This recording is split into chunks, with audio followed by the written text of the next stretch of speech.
Il est 8h30. Bretagne 5, l'invité du 7-9. Et l'invité du 7-9 ce matin est Jonathan Chabert. Il est porte-parole de la Confédération paysanne dans les Côtes-d'Armor. Et il est avec nous en direct. Malgré la circulation, c'est pas toujours très simple. Il est venu jusqu'au micro de la matinale. Je l'en remercie. Bonjour Jonathan Chabert. Bonjour à vous, merci à vous également. Alors Jonathan Chabert, il y a beaucoup de choses, beaucoup d'actualités aujourd'hui au niveau de l'agriculture, puisqu'on va parler d'agriculture ce matin. Et on parlera aussi un peu de politique, parce qu'on a les élections, l'élection présidentielle et les législatives qui se profilent déjà à l'horizon, et j'imagine que les agriculteurs ont envie de faire entendre leur voix. Alors il y avait le salon, le SPACE, le salon de l'agriculture à Rennes, qui se déroule et qui a aussi fait remonter beaucoup de desiderata des agriculteurs en termes de conversion aussi, parce qu'on parle beaucoup du bio aujourd'hui. Alors tout le monde veut faire du bio, est-ce que c'est une bonne idée finalement ? La transition des systèmes agricoles vers quelque chose de plus vertueux d'un point de vue environnemental est effectivement bénéfique pour les agriculteurs eux-mêmes, victimes de cancers à répétition, et les citoyens naturellement par rapport à leur alimentation. Bien évidemment, la nuisance à l'environnement a des conséquences multiples. Nous, à la Confédération paysanne, nous souhaitons des changements systémiques, c'est-à-dire tendre vers l'agriculture paysanne, passer à l'agriculture paysanne dans sa globalité. Au-delà d'un ou de plusieurs cahiers des charges, c'est un système global que nous proposons, que nous défendons, que nous promouvons. Voilà, il ne faut pas avoir un système morcelé, il faut essayer de faire un ensemble. Effectivement, l'agriculture paysanne, telle que nous la défendons, c'est une agriculture qui vise l'autonomie, c'est-à-dire que les fermes puissent être autonomes, transmissibles, inscrites dans leur territoire avec un travail qualitatif, cahier des charges ou pas cahier des charges, il y en a certaines qui n'en ont pas. En répartition, c'est-à-dire que nous promouvons l'emploi. C'est-à-dire pour nous, les fermes où il y a de plus en plus d'actifs, où il y a de plus en plus de travailleurs ou de travailleuses, sont des fermes que nous souhaitons dans le territoire. C'est vraiment un système global. Des fermes qu'on puisse transmettre également. Les outils de production qui sont très gros aujourd'hui deviennent de plus en plus majoritaires pour diverses raisons, peut-être qu'on les évoquera. Ce qui fait que ce sont des fermes intransmissibles. Donc demain, on l'évoquera peut-être tout à l'heure, c'est un des aspects qui fait que 50% des fermes ne seront pas reprises. Mais justement, on va même l'évoquer maintenant, parce qu'aujourd'hui on voit fleurir ces grandes fermes qui deviennent plus d'ailleurs des entreprises que des fermes. On a un petit peu un modèle, je mets entre guillemets, mais à l'américaine finalement. Qu'il soit à l'américaine, à la hollandaise ou à la chinoise, le modèle industriel corrompt l'agriculture puisqu'elle ne devient qu'un subside de l'industrie afin qu'elle soit de plus en plus mécanisée, automatisée, et c'est un système que nous combattons fermement. Je dis bien fermement. Fermement. Alors comment on peut combattre justement ce système, Jonathan Chabert ? La force d'un syndicat, ou des syndicats au pluriel, c'est d'utiliser plusieurs outils. Les outils de rapport de force, proposer et promouvoir des alternatives, ce que nous faisons, et développer par, je vais mettre des guillemets parce que c'est pas toujours utilisé, par l'éducation populaire, c'est-à-dire utiliser les moyens que nous disposons avec les capacités que nous avons, par la manière simple dont nous pouvons nous exprimer, diffuser notre capacité. Le savoir-faire paysan peut se diffuser de façon extrêmement simple. L'alternative, comme on l'a dit, l'agriculture paysanne se promeut au quotidien, c'est-à-dire faire en sorte qu'il y ait des installations, travailler sur ces installations, c'est une forme de combat que nous menons. Et enfin, vous l'évoquez tout de suite, les rapports de force.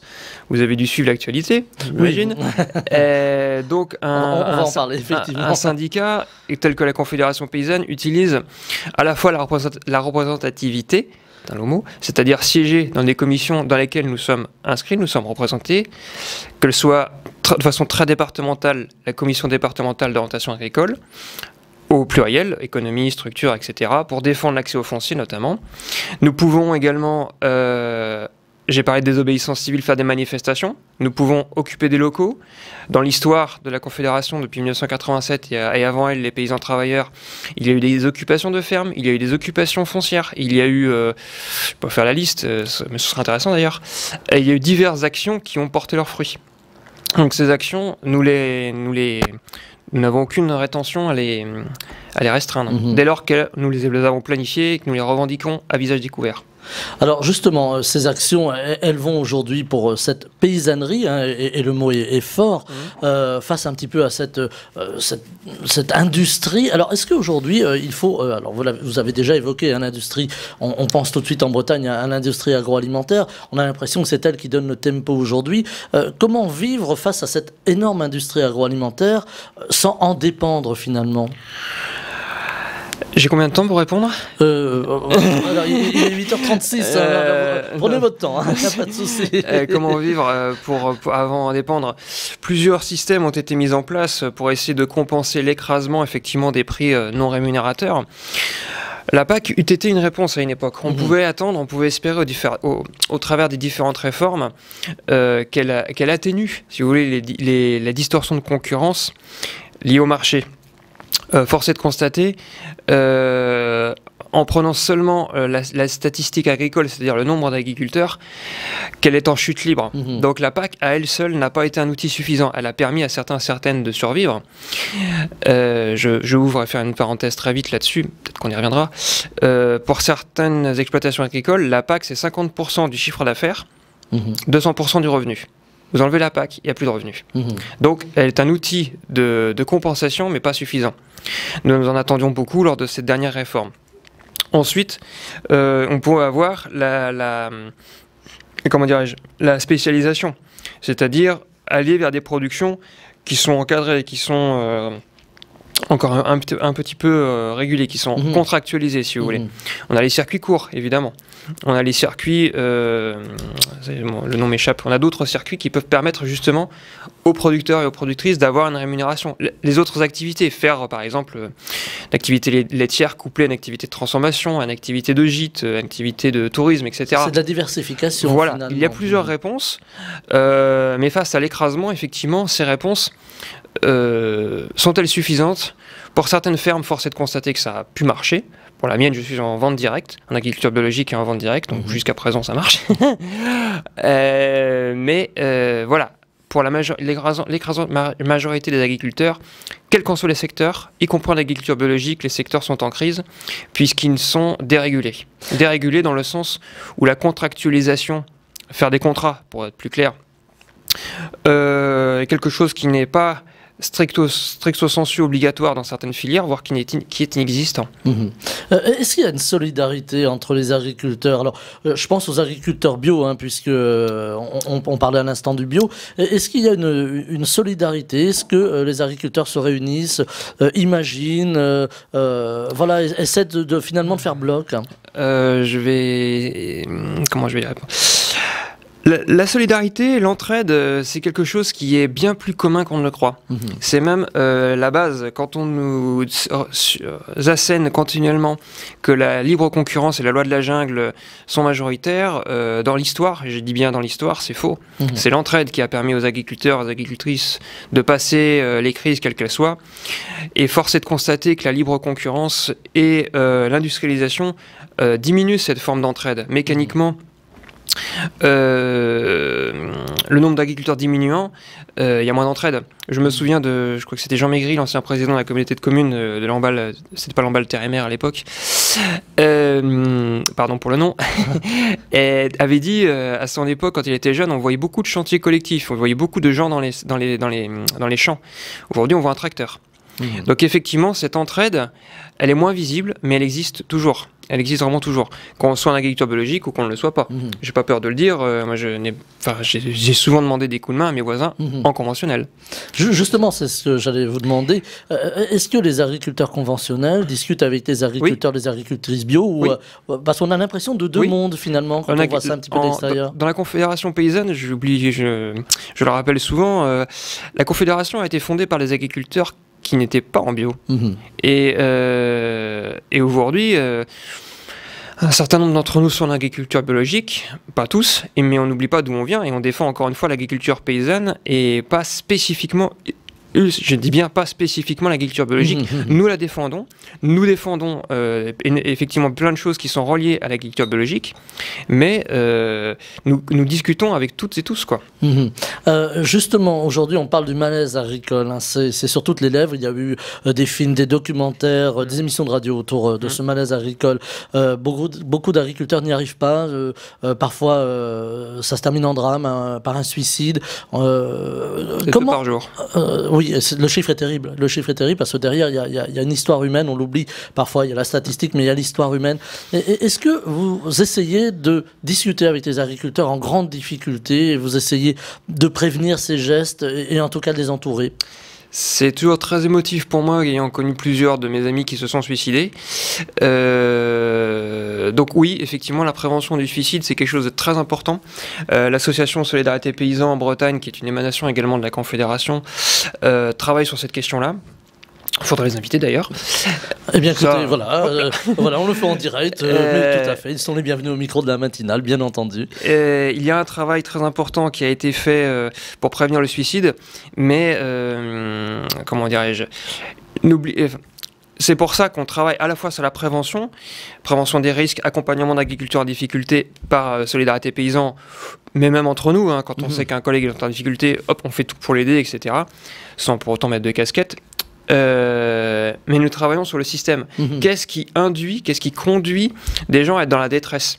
La situation économique, la situation psychique, la situation structurelle conduit à une situation de drame, puisqu'elle entraîne une surcharge de travail, donc une nervosité, les prix ne sont pas rémunérateurs, etc. Et on conduise de façon systémique, j'insiste, au drame. C'est une situation qui amène au drame. Et le système, nous le combattons fermement, quoi. Parce que le système amène aussi la solitude dans la réflexion de l'agriculteur qui se retrouve pieds et poings liés, finalement. La solitude et l'isolement, et le seul contact humain qu'il va avoir, c'est le chauffeur de la laiterie qui va venir chercher le lait, quoi. C'est pas très... parfois, le seul contact humain, c'est ça. Ou le technicien qui arrive une fois par mois pour lui dire que c'est pas bien. On voit aussi, Jonathan Chabert, que les Français sont attachés, les Bretons sont attachés à leurs agriculteurs. Alors là, je dis les agriculteurs, hein, je fais pas de distinction bio ou conventionnelle. Ils sont attachés à leurs agriculteurs et pourtant, on voit aussi tout cet... Alors, le mot, je ne l'aime pas, moi, personnellement, cet agribashing, on pourrait le dire comme ça. Ils sont souvent aussi montrés du doigt, les agriculteurs. On dit, voilà, ils polluent, voilà, ils ont des grandes exploitations. Est-ce qu'il faut aussi réconcilier le monde paysan et j'allais dire le consommateur aussi, ou en tout cas les riverains aussi des agriculteurs? On pense aux pesticides des fois, c'est aussi source de tension. Vous allez me dire que c'est une grande phrase, mais la plus compliquée dans notre devise républicaine, c'est la troisième, c'est la fraternité, c'est de faire en sorte que les gens soient ensemble. Et effectivement, mettre en lien des gens qui ne sont plus issus du milieu agricole ou qui n'en sont pas issus, qui n'ont pas eu de parents ou grands-parents agriculteurs et qui a pu avoir un échange, ça nécessite un effort supplémentaire, effectivement. J'ai parlé tout à l'heure du système dans lequel sont les agriculteurs et le jeu qu'ont eu les gouvernants d'opposer les riverains avec j'allais dire les pesticides, lapsus, avec les utilisateurs de phytosanitaires, avec les agriculteurs, c'était un jeu mesquin. C'est-à-dire que c'était opposer les populations plutôt que les rassembler. Et nous sommes parfois opposés à ce genre de mesures parce qu'elles ne résolvent rien. Je parle notamment des distances de protection. Effectivement, c'est une mesure physique, c'est une mesure de protection, j'entends. Parfaitement, et j'ai vu beaucoup de mes voisins agriculteurs le mettre en place parce que contraint, mais aussi respectueux. Et j'ai dit bien aussi respectueux. Donc travailler sur l'amélioration de la rémunération des agriculteurs par la protection des denrées agricoles, donc la sortie des pesticides sera bien plus efficace que d'opposer les gens entre eux en mettant des mesures qui les gens ne communiqueront pas. Au contraire, on pourrait te montrer du doigt, vous avez un pesticide, bah oui. Mais comment je fais pour en sortir? Voilà, c'est essayer là encore de travailler par le haut. C'est travailler ensemble. Malheureusement, c'est un exemple que j'aime bien. Les producteurs de cerises qui ont quasiment disparu du territoire devaient utiliser le diméthoate, qui est un organophosphoré extrêmement rémanent, contre un parasite qui s'appelle la Drosophile Suzuki. Et ce parasite était tellement puissant que les pesticides étaient pulvérisés de façon très rémanente, très régulière, pardon.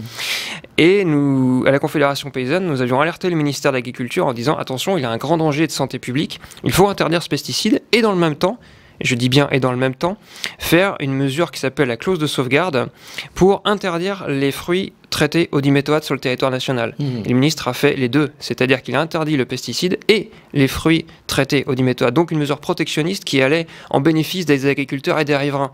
Donc on a traité les deux problèmes en même temps. Alors justement, traiter les problèmes, c'est pas évident hein, en matière agricole parce que vous vivez avec justement j'allais dire cette chimie hein, pour l'instant hein, qu'il est dur de faire disparaître. Et puis vous vivez aussi avec les aléas climatiques. On parle beaucoup aujourd'hui hein, de changement climatique. Est-ce que c'est quelque chose qui prend ancrage chez les agriculteurs? Est-ce qu'on commence à dire voilà attention, il va falloir qu'on réfléchisse aussi à l'environnement? D'une façon un peu plus large. À l'environnement ou au climat? Au climat, pardon. Au climat, oui, voilà. L'environnement, voilà, au climat. On entend parler. Voilà, question d'environnement aussi, si on veut en parler. Le climat, on l'a au-dessus de la tête tous les jours. Et effectivement, c'est quelque chose qui nous travaille tout le jour. À quelle date on doit semer, à quelle date on doit adapter, à quelle date on doit faire tel passage, etc. C'est quelque chose qui est notre pur quotidien. Et l'adaptation, effectivement, au climat, c'est une question très complexe parce que les réponses sont multiformes. Donc, quelle réponse, quelle clé il faut le choisir, sont vraiment des discussions qu'on a de plus en plus, que ce soit au centre technique interprofessionnel des fruits et légumes, où j'ai été administrateur, que ce soit à l'interprofession des fruits et légumes, où je suis administrateur, que ce soit au FMSE, où je suis administrateur, que ce soit à la Confédération, bref, on en parle à tous les niveaux. Et encore une fois, j'insiste très lourdement, c'est une réponse systémique dont on a besoin. C'est pas, c'est moins comment on met un parapluie au-dessus d'un verger, c'est quel est l'ensemble des paramètres qui permettent de s'adapter au climat. Je pourrais en prendre plein. Hein. 2 exemples. La vague de chaleur de l'année dernière dans le sud de la France, ça fait un coup de chalumeau dans les vignes et les champs, 50 degrés pendant 48 heures, tout est brûlé. Je dis bien brûlé. Donc sa récolte égale 0. Cette année, la vague de gel massive, pour les arboriculteurs et les arboricultrices, c'est 100% de perte. Donc 2e année consécutive de perte. Voilà. Dans les Côtes-d'Armor, et je le tiens à saluer publiquement, la DDTM a fait un travail magnifique d'aller chercher les agriculteurs en difficulté ou gelés et les a suivis et leur a permis d'avoir accès aux aides de l'État. Donc, pour s'adapter au climat, on a plusieurs clés. Effectivement, des protections physiques, d'adaptation systémique, c'est-à-dire quelles variétés on va pouvoir changer, s'adapter. Nous promouvons les variétés paysannes. Ça ne veut pas dire qu'on ne veut pas de nouvelles variétés, mais ça veut dire que nous travaillons sur des races locales, sur des variétés capables de s'adapter au climat parce qu'elles en sont issues de ce territoire-ci. Ça veut dire que nous travaillons sur la capacité des sols à absorber, à garder le carbone et l'eau, c'est-à-dire des prairies permanentes, c'est-à-dire des prairies plus longues, des rotations plus longues, c'est-à-dire un travail de sol moindre, etc. On pourrait faire une liste assez longue. Encore une fois, on parle de multifacettes. C'est pas juste, je mets une protection contre le gel, problème est réglé. Non, c'est beaucoup plus complexe que ça. Le stockage de l'eau est effectivement une solution, mais avec quelle gestion? Une gestion autonome, une gestion individuelle, une gestion collective? Et c'est bien là le problème, c'est que les gestions autonomes ou individuelles ne seront pas des réponses à l'avenir suffisantes. Et c'est la raison pour laquelle nous nous opposons aux bassines gigantesques. Voilà, il faut là aussi avoir une gestion responsable de l'eau, alors pour les agriculteurs et puis pour toute la communauté évidemment. On les pointe souvent du doigt, on dit voilà les agriculteurs mettent du maïs, ça demande beaucoup d'eau. Est-ce que c'est un fantasme ou c'est vrai? Le maïs est une plante qui demande énormément d'eau, elle est issue de zones géographiques où il pleut 2000 mm d'eau par an. Oui, voilà, donc pas forcément adapté à nos terres. Si, bien sûr, le maïs, toutes les plantes ont été adaptées à nos climats. La pomme de terre vient du Pérou, elle a mis quelques années à s'adapter, elle est adaptée au XVe siècle. La tomate, bref, les variétés de maïs ont été adaptées, mais je suppose qu'il y a une question derrière celle-ci. Oui, voilà, c'est l'eau. Comment gérer l'eau? Parce qu'on dit souvent, voilà, il y a les captations d'eau, il y a les... et puis là encore, alors on revient encore aux pesticides, parce que c'est souvent le problème. Là aussi, comment changer peut-être de paradigme? L'eau et les pesticides sont deux choses à dissocier, j'ai envie de dire. L'eau, c'est vraiment la capacité de pouvoir abreuver et nourrir des animaux, de pouvoir avoir des prairies qui soient verdoyantes, donc ne pas être dépendant du maïs, avoir l'accès au pâturage, donc le foncier. Les pesticides, c'est comment on traite un problème physique ou chimique, enfin, oui, pathogène ou parasitaire. Donc ce sont deux problèmes distincts. Par rapport à l'eau, c'est d'abord garantir l'accès à l'eau aux jeunes agriculteurs, c'est-à-dire avoir des gestions communes ou collectives. S'il y a des bassines, s'il y a des stockages, qu'ils soient communs et collectifs, c'est-à-dire que chacun puisse avoir accès à l'eau. Voilà, que ce ne soit pas réservé à quelques-uns finalement. Qu'il y ait des systèmes d'adaptation, c'est-à-dire, j'ai parlé de prairies permanentes tout à l'heure, les prairies, le fait de casser des prairies libère du carbone, ce qui fait que les plantes ne sont plus là pour fixer l'eau également. Donc fixer des rotations plus longues, réintroduire des haies, faire de l'agroforesterie. Voilà, encore une fois, des multiples facettes qui permettent de s'adapter au climat. Le tout dans des systèmes agroalimentaires, agricoles et alimentaires, qui permettent la rémunération des paysannes et des paysans dans des systèmes qualitatifs. Je pense au prix minimum d'entrée, je pense à la PAC à l'actif, je pense à la contractualisation obligatoire avec la stricte obligation de la rémunération des producteurs et des productrices. Tout ça permet effectivement un changement systémique, je dirais, serein. Quand vous êtes tenu par votre revenu et que vous n'avez aucune garantie du revenu, on vous dit de faire du mieux, oui, mais avec quels avantages? Est-ce que la jeune génération d'agriculteurs alors on a compris, il y a un foisonnement d'idées et même de recettes pour qu'on change les choses, mais est-ce que justement cette nouvelle génération pousse un peu les murs et dit voilà, nous on a des idées, on va les mettre en place, bouscule un petit peu le système finalement? Alors dans la jeune génération, il y a... comment je vais dire ça? La jeune génération, elle arrive. Malheureusement de façon en nombre insuffisant pour renouveler les générations. Donc il y a deux pièges. Soit le système en place est repris tel quel, donc relativement peu d'évolutions, et les évolutions seront contraintes par la réglementation, donc subies. Soit, effectivement, elle arrive avec des idées d'innovation, de novation. Et ces idées d'innovation ou novatrices, soit elles sont dans des basculements vers un autre mode vers un autre cahier des charges, soit elle va, donc encore une fois, vous voyez, c'est plusieurs facettes, soit elle va, et ça nous inquiète aussi, vers une ultra spécialisation technique. Je parle des drones, je parle des robots, je parle de la technique qui fascine et qui, sur le papier, diminue la masse de travail. C'est faux. Elle augmente l'endettement, elle augmente le stress, donc mécaniquement elle augmente la masse de travail pour pouvoir compenser. Donc la jeune génération, elle amène plusieurs réponses. Dans nos associations, c'est-à-dire la Confédération paysanne, l'agriculture paysanne, les ADR, la coopérative d'installation en agriculture paysanne, nous voyons arriver des profils qui ne sont majoritairement pas issus du milieu agricole et qui souhaitent changer de système, changer de vie surtout, et créer ou aller vers l'agriculture avec des valeurs et une éthique très très forte. Et ces personnes y arrivent, c'est-à-dire qu'elles prennent le chemin de l'installation et y amènent un autre vécu, une autre vue, et effectivement transforment l'agriculture. Alors il nous reste 2 minutes, Jonathan Chabert, ça va très vite le matin, comme ça dans la matinale. On voit aujourd'hui les agriculteurs aussi, alors il y a les technophiles, mais il y a aussi les agriculteurs qui utilisent les réseaux, et on les voit, ils partagent aujourd'hui leur travail, ils montrent leurs animaux, ils montrent leurs champs, ils montrent comment ils travaillent. Alors on voit aussi beaucoup de femmes agricultrices qui partagent, il y a une génération féminine finalement qui arrive en agriculture. Est-ce qu'aujourd'hui l'agricultrice doit communiquer pour le grand public, pour expliquer le travail, pour montrer, pour aussi peut-être démystifier certaines choses? Plus d'échanges il y aura, mieux cela sera, puisque la confiance rétablira le lien entre les champs et les villes. Donc effectivement, c'est bénéfique. Néanmoins, j'apprécie. Je suis co-porte-parole d'un syndicat avec mon camarade Emmanuel Louaille. Donc la parole collective est plus forte que la parole individuelle. Donc se relier au commun, se relier aux collègues, se relier quelque forme d'association que ce soit est beaucoup plus forte qu'une parole individuelle. Ça n'empêche pas que chacune puisse s'exprimer, évidemment, mais une parole collective est bien plus forte qu'une parole individuelle. Et on voit aussi des visites de fermes aujourd'hui. Les fermes ouvrent leurs portes et c'est plutôt une bonne chose finalement d'aller à la ferme, même avec les enfants. Absolument.